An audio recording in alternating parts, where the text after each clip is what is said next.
د کهانې په شروعات کې موږ د جیسیکا نوم یوه ښځه وینو چې د هغې هسبند په تیر شوي وخت کې مړ شوی وي او دا د دې غم د لاسه ډیره پریشانه وي او د دې پریشانتیا په وجه دا د نورو خلکو نه ډیره جدا اوسیږي خو د ډیرو دوایانو استعمالولو باوجود هم د دې غم کم نشي چې بیا دا د خپل کور او د ښار پرېښودلو او دویم ښار ته د تللو فیصله وکړي ځکه چې د دې دا خیال وي چې د هجرت کولو نه پس به زما دا ټول غمونه هیر شي بیا دا د کور ټول سامان یو وړوکي ټرک کې واچوي او دغه ټرک خپل ګاډي پسې وتړي او دویم ښار ته د سفر کولو دپاره روانه شي او دا چې کوم ښار ته ځي نو هغه ښار ته د 2 ورځو سفر وي او دا د هغې دپاره په یو خوشي روډ باندې وځي په دې کې یو تور ګاډی د دې مخې ته راشي او دا د ځان نه مخکې تللو ته نه پرېږدي جیسیکا ورته بار بار هرنې وایي خو دا جیسیکا د ځان نه مخکې نه پرېږدي چې بیا جیسیکا په دغه ګاډي باندې د اوورټیک کولو دپاره د خپل ګاډي سپیډ سیوا کړي او چې څنګه په دې تور ګاډي باندې مخکې کیږي نو په دې کې یو غټ ټرک د جیسیکا ګاډي مخې ته راشي د جیسیکا ګاډی دغه ټرک سره جنګېدلو واله وي خو دا د خپل ګاډي سپیډ نور هم سیوا کړي چې دې سره د دغه ټرک نه هم بچ شي او په دې تور ګاډي باندې اوورټیک هم وکړي خو دغه تور ګاډی دوباره دې پسې شاته راشي او بار بار ورته هرنې وخي چې دې سره جیسیکا ډیره زیاته ویریږي او خپل ګاډی یو سایډ باندې ودروي او دغه تور ګاډی د دې نه ډیر مخکې لاړ شي او جیسیکا ته لږه غونته کې حوصله میلاو شي بیا لږ وخت بعد جیسیکا دوباره خپل سفر جاري کړي او په شپه کې خپل ګاډی په یو ګیس سټیشن کې ودروي او چې کله دا په خپل ګاډي کې پېټرول اچوي نو دا خپل پلار سره په موبایل باندې خبرې کوي او د دې د خبرو نه موږ ته دا پته ولګي چې دې چاته هم دا خبره نه وي کړې چې زه بل ښار ته هجرت کوم ځکه چې د دې خپلې مور سره تعلقات ښه نه وي او د دې پلار ته غواړي چې دا خپلې مور سره ښه رشته جوړه کړي په دې کې جیسیکا ته په ګیس سټیشن کې هغه تور ګاډی په نظر راشي او ټلیفون کټ کړي او فورا په خپل ګاډي کې کښیني او د دې ځای نه وځي او بیا د آرام کولو دپاره یو هوټل ته راشي خو دلته کې جیسیکا له خوب نه ورځي ځکه چې دا د هغه تور ګاډي نه ډیره زیاته یریدلې وي او د دې دا خیال وي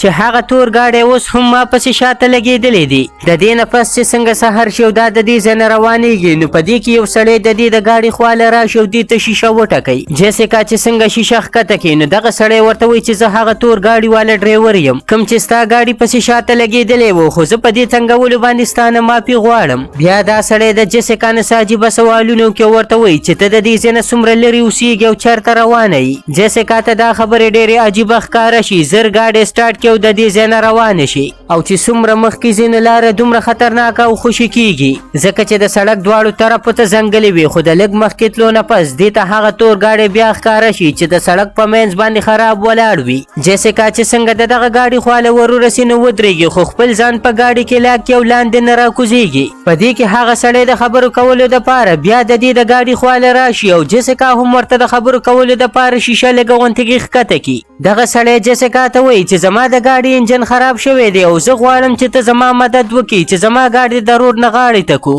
او ورسره دا هم ورته وایي چې ته ماته په خپل ګاډي کې د ګیراجه پورې لیفټ راکړي ځکه چې زه د هغه ځای نه میکینیک راولم او زما ګاډي سم کړي خو جیسیکا ته د دې سړي نیت صحیح نه ښکاري په دې وجه دا ورته د لیفټ ورکولو نه انکار وکړي او د دې ځای نه روانه شي او بیا په شپه کې په خپل ګاډي کې د پېټرول اچولو دپاره په یو پېټرول پمپ کې ودرېږي او د خپل پلار په ویلو باندې چې څنګه خپلې مور سره په موبایل باندې خبرې کوي نو په دې کې ورته هغه تور ګاډی بیا په نظر راشي چې دې سره دا ډیره زیاته ویریږي او فورا په خپل ګاډي کې کښیني او دروازې ځان پسې لاک کړي او هغه سړی هم د خپل ګاډي نه راکوشي او د دې خواله د خبرو کولو دپاره را روان شي خو د ده د راتلو نه مخکې جیسیکا خپل ګاډی سټارټ کړي او د دې ځای نه وځي خو د لږ مخکې تلو نه پس دا چې د خپل ګاډي په شیشه کې وګوري نو پته ورته ولګي چې یو ګاډی دې پسې شاته لګېدلی دی او دې ته دا اندازه وشي چې د دې ګاډي نه ماته خطره ده په دې وجه دا خپل ګاډی تیز کړي او په 911 باندې پولیس ته کال وکړي او ورته وایي چې یو کس په تور ګاډي کې ما پسې شاته لګېدلی دی او د هغه نه ماته خطره ده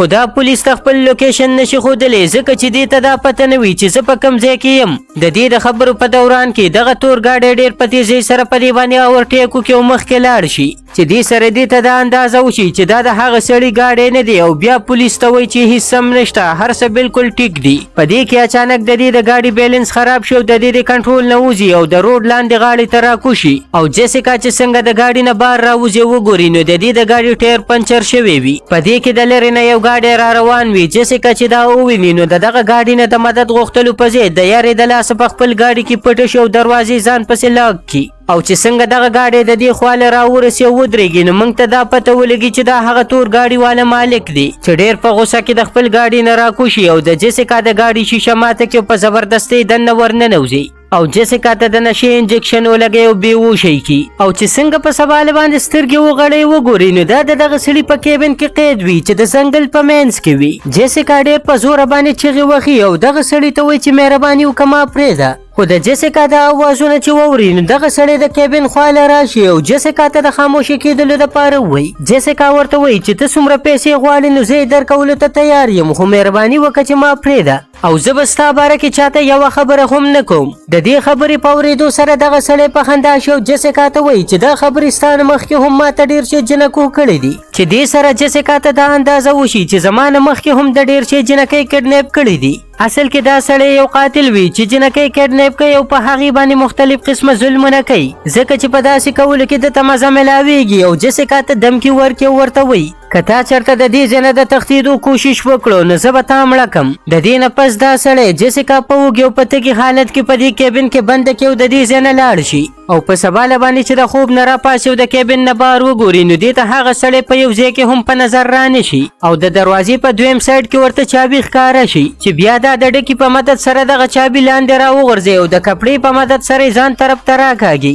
او چې څنګه دروازه کولو کې بار وګوري نو په دې کې هغه سړی هم د مارکیټ نه واپس راشي نو جیسیکا فورا یو المارۍ کې پټ شي بیا دغه سړی ټیبل ته کښېني او ناشته شروع کړي او په موبایل باندې خپلې ښځې او بچو سره خبرې کوي د ده بچي د ده نه تپوس وکړي چې ته اوس دا وخت چېرته یې خو په جواب کې ورته دی وایي چې زه په بزنس ټریک باندې بار راغلی یم او په یو څو ورځو کې به واپس درشم دې خبرو سره جیسیکا ته دا اندازه وشي چې دا سړی خپلې ښځې او بچو سره هم مخلص نه دی ځکه چې دی هغې ته هم دروغ وایي او د ناشتې کولو نه بعد چې دغه سړی د جیسیکا د کتلو دپاره کیبن ته راشي نو جیسیکا د دې موقع نه پیدا اوچته کړي او د دې ځای نه وتښتي او ډېر په زوره سره په ځنګل کې د مدد دپاره چغې وهي دا خپې ابلې خپې وي او دا پته هم ورته نه وي چې دا چېرته روانه ده خو د لږ مخکې تلو نه پس د دې خپې زخمي شي او لاندې راپرېوځي خو بیا هم همت نه بایلي او مخکې روانه شي بل طرف ته چې په کیبن کې هغه سړي ته جیسیکا میلاو نه شي نو بیا یې په ځنګل کې د تلاش کولو دپاره راوځي او جیسیکا هم په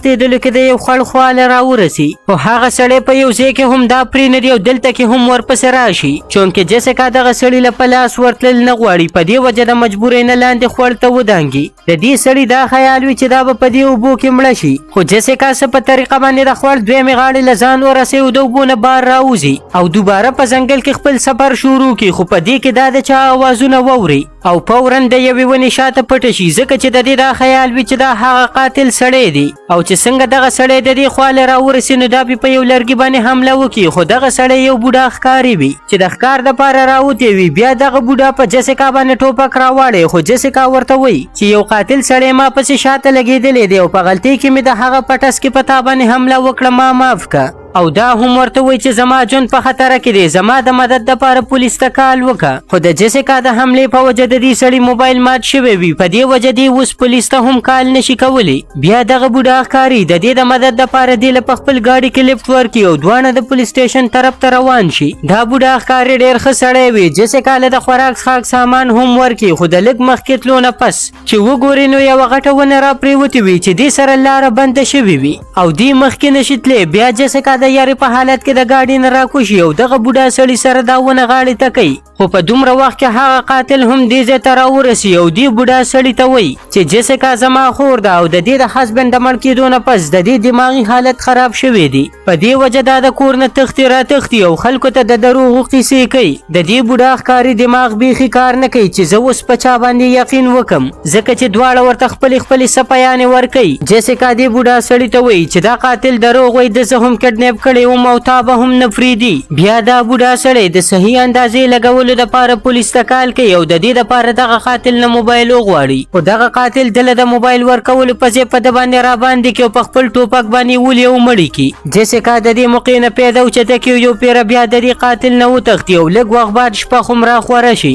او باران هم شروع شي او څلورو واړو طرفونو ته تیارې او د ځنګل خاموشي وي جیسیکا د باران نه د بچ کېدلو دپاره د یو کاڼي لاندې پټه شي خو هغه دغه قاتل د بیټرۍ په ذریعه دا په ځنګل کې ګوري او د ځنګل هر یوه لاره ورته ډیره ښه معلومه وي او آخر کار جیسیکا پیدا کی خو چې څنګه د جیسیکا خواله ورځي نو جیسیکا د راتلو نه مخکې د دې ځای نه وتښتي او په یو قانون هم د لاسو ته ځان نه ورکوي او د یو وړوکي شان تالاب خواته بیا پټه شي خو د ډیر تلاش باوجود هم چې د جیسیکا میلاو نشي نو بیا د دې ځای نه لاړ شي د دې نه پس په سبا باندې جیسیکا د ځنګل نه د وتلو دپاره دوباره مخکې روانه شي خو په دې کې ورته د قاتل هغه تور ګاډی ښکاره شي چې د بوډا هغه لاش د ګاډي نه رابار کړي په ځنګل کې ښخوي جیسیکا ډیر په خاموشۍ سره دغه ګاډي خواله ورشي او د دې ځای نه د تښتېدو کوشش کوي خو دې ته د ګاډي سټارټولو دپاره د چابۍ ضرورت وي او په دومره وخت کې هغه قاتل هم واپس راشي جیسیکا چې دا وویني نو د قاتل موبایل راواخلي او فورا د ګاډي په شاته سیټ کې پټه شي او په 911 باندې پولیس ته کال وکړي او د دې نمبر ټریپ کولو دپاره ورته ووایي خو په دې کې دغه قاتل ته هم احساس وشي چې زما موبایل غیب دی او چې څنګه شاته ګوري نو د هغې نه مخکې ورله جیسیکا په یو ټول باندې سر ووهي چې دې سره ګاډی د قاتل د کنټرول نه بار شي او ګاډی ورټه شي چې دې سره دواړه ډیر زیات زخمی شي او بیا ته جیسیکا په زخمی حالت کې په خویدو باندې بار راوځي او دوباره د دې ځای نه وتښتي او په تښتېدو کې یو کلو میدان ته راشي او په موبایل باندې دغه قاتل سړي ښځې ته کال وکړي او د ټول اصلیت ورته بیان کړي جیسیکا ته د دې سړي د نوم پته هم ولګي چې د دې سړي نوم سیم دی په دې کې سیم هم دې ځای ته راشي او جیسیکا ورته وایي چې ما ستا ښځې ته ستا حقیقت بیان کو او بیا په موبایل باندې سپیکر آن کړي او په هغې باندې د سیم بېعزتي شروع کړي چې دې سره سیم له ډېره غوسه ورشي او په یو چاقو باندې په جیسیکا باندې حمله وکړي خو په دې ځای کې جیسیکا په سیم باندې حاوي شي او د هغه په چاقو باندې هغه مړ کړي په دې کې ریسکیو هلیکاپټر هم د جیسیکا دپاره دې ځای ته راشي جیسیکا چې دا وویني نو ډېره زیاته خوشحاله شي او د سکون ساه واخلي دې سره دا ښایسته کهاني په دې ځای باندې ختمیږي ګرانو کتونکو که ویډیو خوښه شوې وي نو لایک یې کوئ او چینل در سره سبسکرایب کوئ